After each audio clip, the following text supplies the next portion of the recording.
Je vais vous poser deux ou trois questions auxquelles il vous sera possible de répondre à tour de rôle. Quel motif est-ce que vous avez été emprisonné? Nous étions emprisonnés pour des motifs purement syndicaux.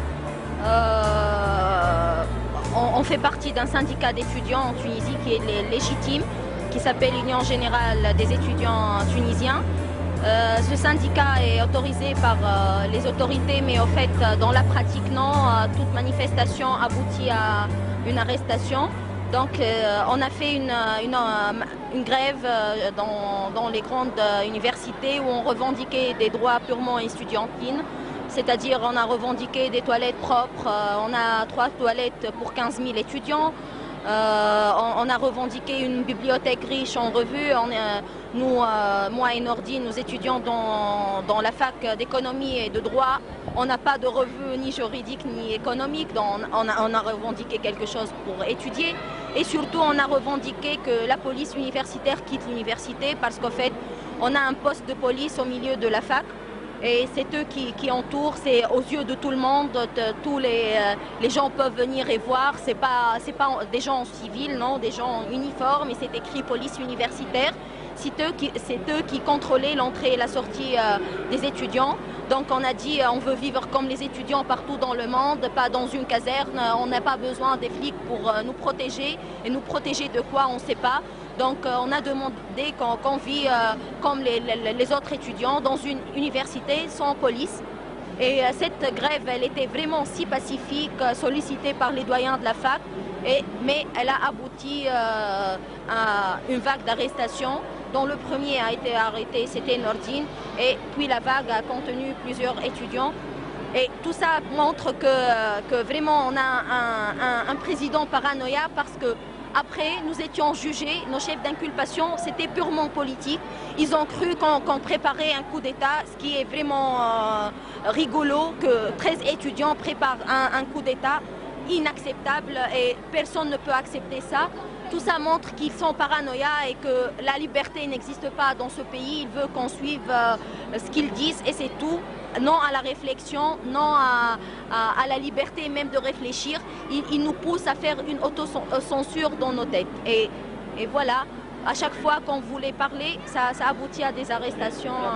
On a un peuple accablé par la peur parce qu'ils savent ce qui les attend. C'est la torture automatique.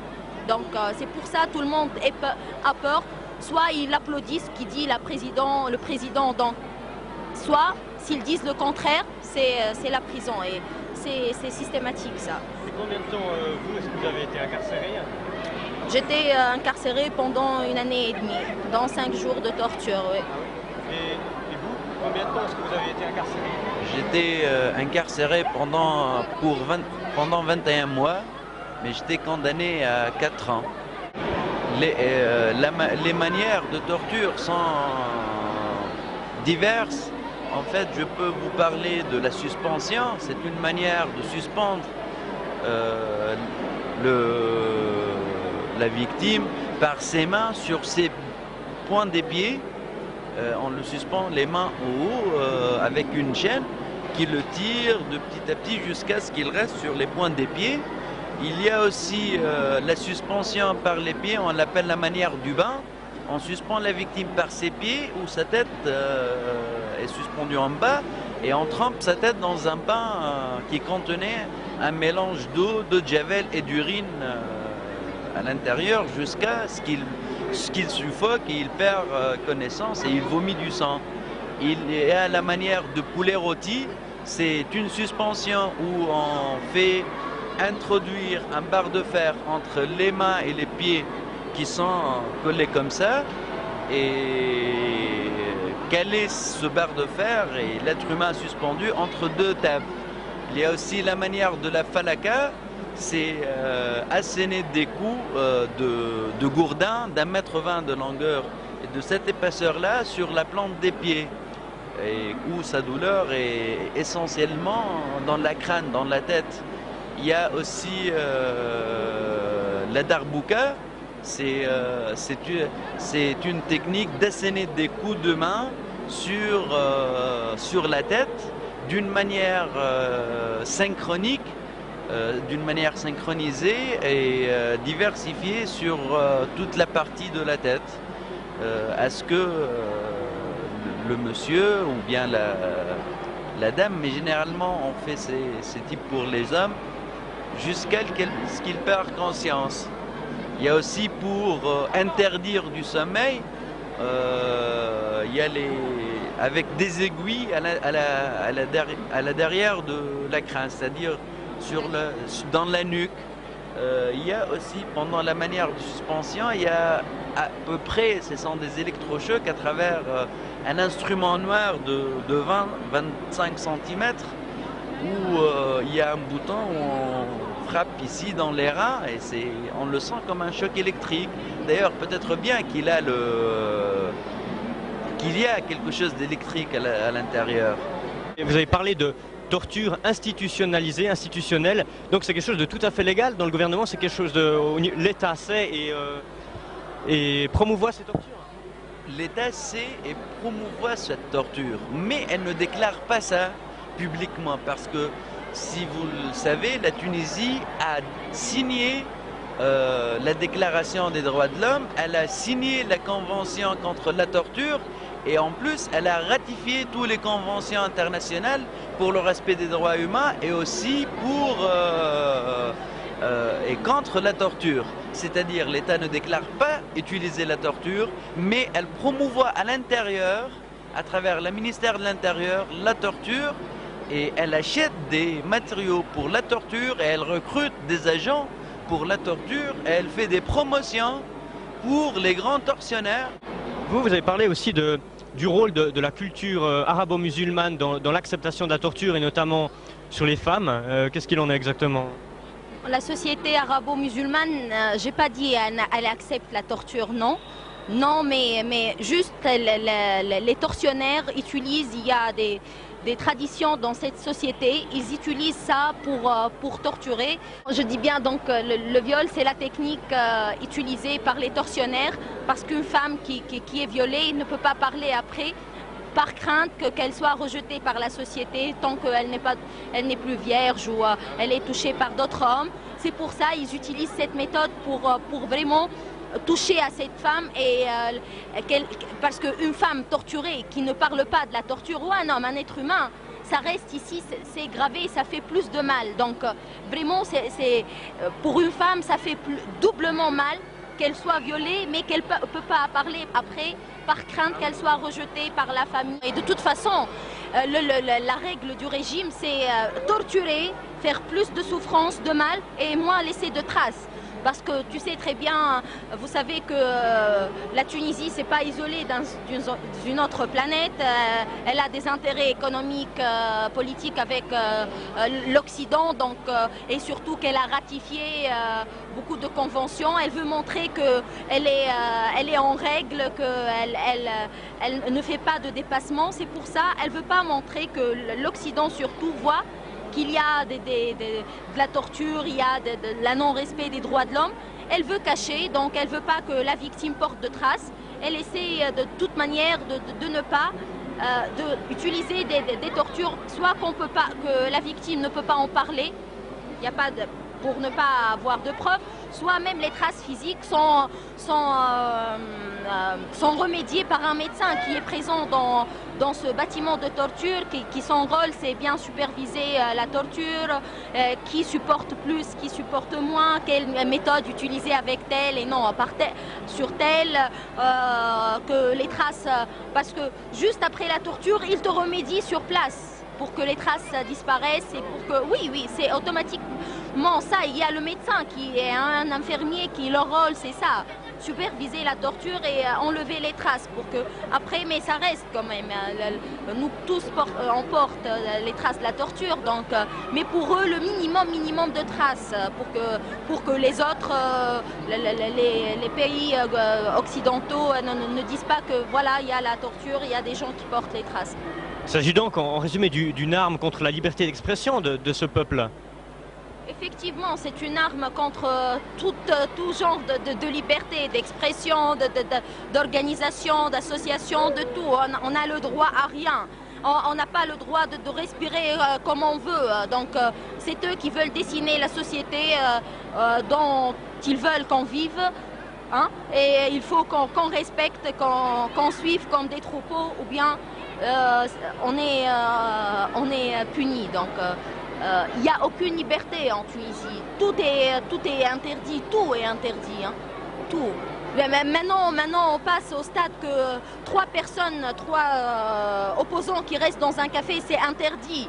Ils n'ont pas le droit même de boire un café ensemble dans un café. Et ils évacuent tout le café, ils ferment le café s'ils trouvent trois opposants qui restent dans un café ensemble. Il y a des personnes qui sont interdites de rentrer chez eux. Ils trouvent leur appartement qui est encerclé. D'ailleurs, personne ne peut les visiter, même eux parfois ne peuvent pas rentrer chez eux. C'est interdit. On est passé à un stade d'agression et de répression qu'on n'a jamais vu. Tout le monde sont tabassés, tout le monde agressé, personne n'a le droit à rien. Et c'est quelque chose. D'ailleurs, ici en Europe, on est suivi par les flics tunisiens et on est menacé même en Europe. Ça montre très bien que même ici on ne peut pas vivre normalement, qu'on est suivi partout où on y va. Donc c'est incroyable. Donc là, ici, maintenant, vous êtes surveillé. Quand vous vous exprimez en Suisse ou dans les autres pays pour raconter ça, il y a donc, comme on l'a dit, des agents du gouvernement tunisien qui font des rapports sur vous. Il y en a peut-être ici, vous. Et puis alors, quel danger vous courez actuellement en vous exprimant à l'étranger? Lorsqu'on était en Suisse, dernièrement, dans la campagne contre la torture, il y avait la police politique qui s'est intervenue auprès de tous les gens qui allaient venir pour dire que la conférence qui a été organisée par Amnesty, où Iman et Noureddine vont intervenir, a été annulée. Alors, par hasard qu'ils ont tombé sur un monsieur d'Amnesty qui a dit hey, c'est nous, Amnesty, on n'a pas annulé ça. En Angleterre, partout où on va, il y a des menaces. Dernièrement, à Grenoble, nous étions menacés directement par une dame de l'ambassade qui a déclaré devant tout le monde en français, elle nous a dit voici mon numéro de portable. Vous venez, on règle tous vos problèmes à l'ambassade, en tête à tête, pas devant les étrangers, sinon vous savez que le ministère de l'Intérieur n'a pas changé, ni de place ni de comportement. Et vous pouvez savoir qu'est-ce qu'il peut arriver. Peut-être que lorsqu'un jour ils peuvent nous trouver seuls, ils peuvent nous agresser, ils peuvent faire tout ce qu'ils veulent, ils peuvent nous balafrer. Mais lorsqu'on est entouré des gens, nous sommes protégés par ces gens-là, par ces militants-là. On est protégés par le bouclier associatif. Mais un jour où on peut se trouver seul, ils peuvent nous agresser dans la rue, à Genève, à Lausanne, en France, à Paris, n'importe où. Ce sont des gens à ma langue. À part ça, nous pouvons... c'est-à-dire, si on décide de rentrer en Tunisie maintenant, nous sommes passibles à la torture, ça c'est évident. Et nous sommes aussi passibles à une peine à perpétuité pour grande trahison, pour atteinte aux intérêts de l'État à l'extérieur, pour divulgation de secrets d'État, pour des choses comme ça. Le régime peut tout faire et peut tout fabriquer. D'ailleurs, tous les procès politiques sont préfabriqués. C'est honteux qu'on est en Europe quand même et on est encore menacé jusqu'ici. Parce que au moins en Tunisie, on sait ce qu'il nous... on est où et avec quel régime on est. On a affaire, on sait qu'on est dans une dictature, donc on fait attention à tout, on est vigilant. Mais ici, même en Europe, pour nous, un pays démocratique, des pays démocratiques, on est menacé. Pour nous, c'est dérangeant. Parce que ici, ça va être discrètement. Et tu sais, au début, les gens nous prenaient comme des parano. Le fait de dire on est poursuivi en Europe, parce que les Européens n'acceptent pas ça, n'admettent pas ça. Qu'en Europe, on est poursuivi. Mais heureusement, ils ne sont pas des intelligents, les flics tunisiens. Ils se sont montrés et les gens ont vu ça.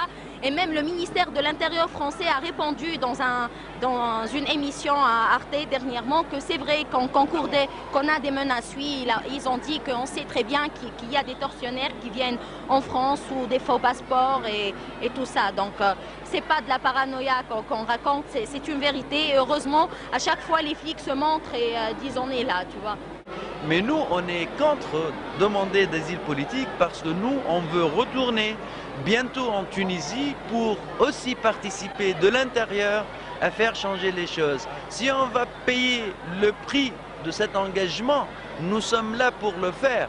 On l'a payé, il y a des centaines de gens qui ont payé ce prix et nous sommes toujours là pour payer ce prix et pour qu'on puisse arriver à un jour où la Tunisie sera un pays démocratique et où on respecte les libertés de l'être humain. Je me rappelle de la citation de Nazim Hikmet, le poète turc, qui disait « Si je brûle pas, si tu brûles pas, si nous ne brûlons pas, qui va illuminer notre chemin ?» Et moi et Imen et plusieurs autres militants tunisiens sont prêts à se brûler pour éliminer le chemin de la liberté et de la démocratie en Tunisie. Continuez le combat, mais à vos risques et périls alors. Oui, effectivement, il n'y a pas un combat sans risque. La Révolution française a donné des milliers des martyrs.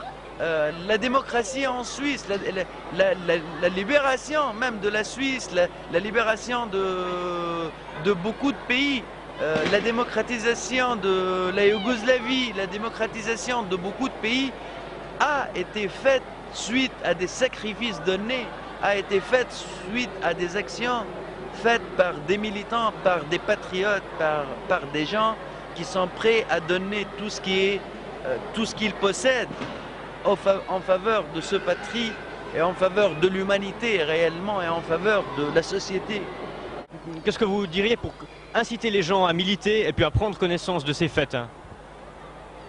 Je voudrais dire que à travers la solidarité humaine, à travers le travail collectif, on aboutit à beaucoup de choses, on réalise des miracles qui apparaissent, des miracles, que la Tunisie n'est pas très loin. Partout où il y a des horreurs, c'est pas très loin de chez eux, et que eux, à travers une lettre, à travers une signature de pétition, à travers 5 minutes de réflexion sur un sujet qui apparaît lointain, ils peuvent avancer des choses.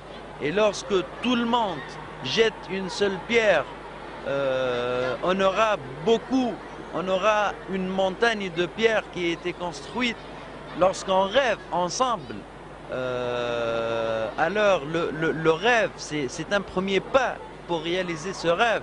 Lorsqu'on fait, c'est à travers les gouttes qui se construisent les grands lacs, et que à travers les efforts collectifs qu'on peut réussir à instaurer un monde juste, un monde sans injustice, un monde sans horreur. Et je laisse aussi l'honneur à Imen de terminer. Bon, et il a tout dit, mais je veux dire quelque chose aux Suisses essentiellement parce que il y a beaucoup de touristes suisses qui viennent en Tunisie chaque année. Je veux leur dire qu'on ne demande pas de boycotter la Tunisie, mais on demande que vous venez plus qu'avant voir la beauté de la Tunisie, mais ne viennent pas faire du tourisme pour le tourisme, ne vous emprisonnez pas dans les hôtels et juste la mer. On a une dictature, passez même pour 5 minutes voir la société civile et dire à la société civile on est avec vous, ou bien on sache la réalité de votre pays, ça va leur faire du bien et ça va embêter un peu le régime, et comme ça par une acte vraiment minime, on est tous prêts de vous donner les adresses des militants de la société civile en Tunisie. Ça fait du bien si vous passez pour 5 minutes dire bonjour à ces gens, ça va leur faire beaucoup du bien et vous allez comme ça participer par cette petite acte à améliorer des choses en Tunisie.